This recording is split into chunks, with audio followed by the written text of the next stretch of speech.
Hello साथीहरु, स्वागत छ तपाईहरुलाई मेरो YouTube च्यानलमा। म आज तपाईहरुलाई नेपाली प्रेम कथा भन्ने नेपाली कथा लिएर आएको छु। कृपया कथालाई सुनेर च्यानललाई सब्स्क्राइब गरिदिनु होला है त। म तपाईहरुको लागि यस्तै प्रेम कथाहरु लिएर आउने छु। म सौरभ। यो मेरो कथा जीवनकै सबैभन्दा अमूल्य प्रेम कथा हो, जसलाई समयले मेरो हातबाट चिप्ल्याएर लग्यो। म अहिले पनि सम्झिरहन्छु ती सुनौला दिनहरु, ती मिठा पलहरु जुन अब केवल यादहरुमा मात्र सीमित। मेरो पहिलो भेट अनुष्कासँग विश्वविद्यालयको पहिलो दिन भएको थियो। म नयाँ शहरमा आएको थिएँ, मनमा अपार सपनाहरू लिएर। विश्वविद्यालयको परिसर एकदमै फराकिलो थियो अनि भिडभाडले भरिएको। म पहिलो कक्षा खोज्दै हिँडिरहेको थिएँ जब अचानक कुनै व्यक्तिसँग ठोकिएँ। हे, ध्यान कहाँ छ तिम्रो? एक मधुर आवाज आयो। मैले हतार माफी मागे। जब हेरे उसले लामो कपाल काँधमा झारेकी थिए, आँखा ठुल्ठुला, अनुहारका चमक नै बेग्लै थियो। माफ गर ल, अलि हतारमा थिएँ मैले भने। ऊ हल्का मुस्काए। ठीक छ, नयाँ विद्यार्थी हो?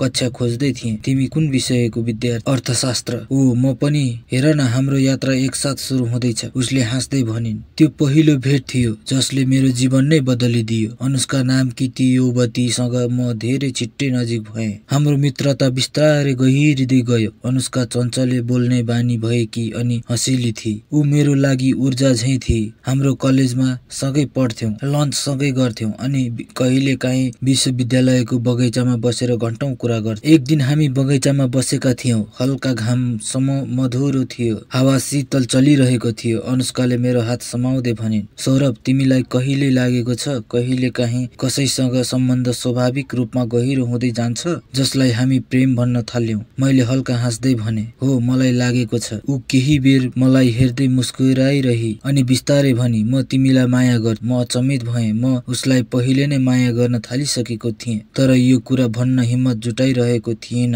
मैले उसलाई नजिक तानेर भने, म पनि तिमीलाई माया गर्छु अनुष्का। त्यो क्षण मेरो जीवनको सबैभन्दा सुन्दर क्षण थियो। हाम्रो प्रेम स्वर्गीय थियो, तर जीवन जहिल्यै सरल कहाँ हुन्छ र? हामी दुवै भिन्न पृष्ठभूमिबाट आएका थियौं। म मध्यवर्गीय परिवारबाट आएको थिएँ। अनुष्का सम्पन्न परिवारकी छोरी थिए। उसको परिवार अत्यन्तै रूढिवादी थियो। जब उसले घरमा हाम्रो सम्बन्धको कुरा गरिन्, सबैले उसलाई अस्वीकार गरे। हामी यो विवाह स्वीकार्न सक्दैनौं, उसको बुवा कठोर स्वरमा बोले। तर बाबा, हामी एकअर्कालाई प्रेम गर्छौं, अनुष्का जिद्दी गरिन्। मायाले जिन्दगी चल्दैन, अनुष्का, परिवारको प्रतिष्ठा ठूलो कुरा हुन्। त्यो दिन पहिलो पटक मैले हाम्रो सम्बन्धलाई गम्भीर खतरा देखेँ। अनुष्काले निकै प्रयत्न गरिन्, तर उसको परिवारले हाम्रो प्रेमलाई कहिले स्वीकार गरेन। हाम्रो भेटहरू कम हुन थाले। ऊ दिन प्रतिदिन उदास हुँदै गइरहेकी थिइन्। एक दिन उसले मलाई बोलाइन्, सौरभ, म तिमीलाई जीवनभर माया गर्छु, तर समयले हामीलाई ट्याउनेछ। मेरो विवाह अर्कैसँग तय भइसकेको छ। म चाहेर पनि तिमीलाई रोक्न सक्दिन।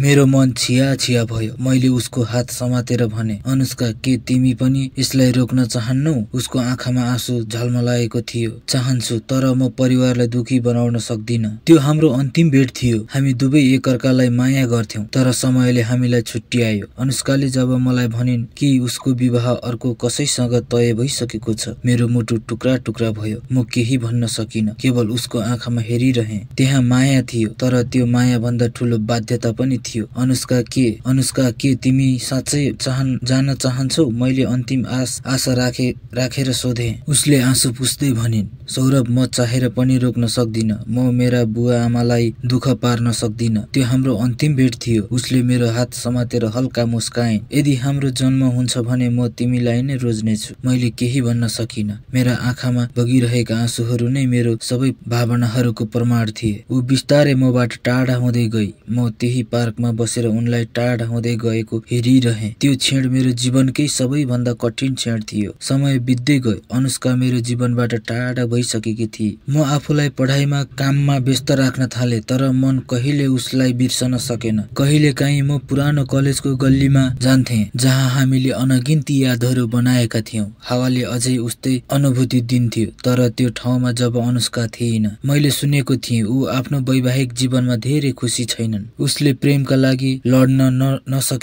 नसकेकोमा पछुताइरहेको छ। तर हामी बीच सम्पर्क गर्ने कुनै माध्यम थिएन। 10 वर्ष बितिसकेको थियो। म अब एउटा प्रतिष्ठित कम्पनीमा काम गरिरहेको थिएँ। जीवनमा सबै थोक थियो, धन, सम्मान, तर प्रेम मात्र थिएन। एक दिन म पुरानो शहरमा एउटा मिटिङका लागि फर्किएँ। त्यहाँको हावा, गल्लीहरू, सबै कुरा उस्तै लागिरहेको थियो। अचानक एउटा क्याफेमा अनुष्कालाई देखे। ऊ उस्तै राम्री देखिन्थी, तर उसको आँखामा पहिलेको चमक थिएन। ऊ एक्लै बसेर किताब पढिरहेकी थिए। मेरो मन एकाएक उत्तेजित भयो। म उसको सामु गएर उभिएँ। अनुष्का, ऊ चकित हुँदै मलाई हेरिरही। सौरभ, उसको आँखाभरि आँसु भरिए। हामी केही बेर मौन रह्यौं। तिमी कस्ती छौ? मैले सोधे। ऊ हल्का मुस्कुराइन्। जीवन चलिरहेको छ, तर मन त्यही रोकिएको छ जहाँ तिमीलाई छोडेको थिएँ। मेरा आँखा पनि आँसु भरिए। हामी धेरै बेर कुरा गर्यौं। उसले भनेकी थिए समयले हामीलाई छुट्यायो, तर हाम्रो माया कहिले मरेन। त्यो भेट हाम्रो लागि पुरानो यादहरू ताजा गर्ने अवसर थियो। हामी एकसाथ हुन सक्दैनथ्यौं, तर हाम्रो प्रेम सधैँ जीवित रहने थियो। त्यो साँझ जब म क्याफेमा बाहिर निस्किएँ, मलाई महसुस भयो प्रेम केवल साथमा भएर मात्र होइन, हृदयमा पनि सधैँ जीवित रहेर पनि रहन सक्छ। धन्यवाद साथीहरू, आजलाई यस कथा यति नै। फेरि अर्को कथाको लागि म फेरि छिट्टै अर्को प्रेम कथा लिएर आउनेछु। कृपया च्यानललाई सब्स्क्राइब गर्न नबिर्सिनु होला है त।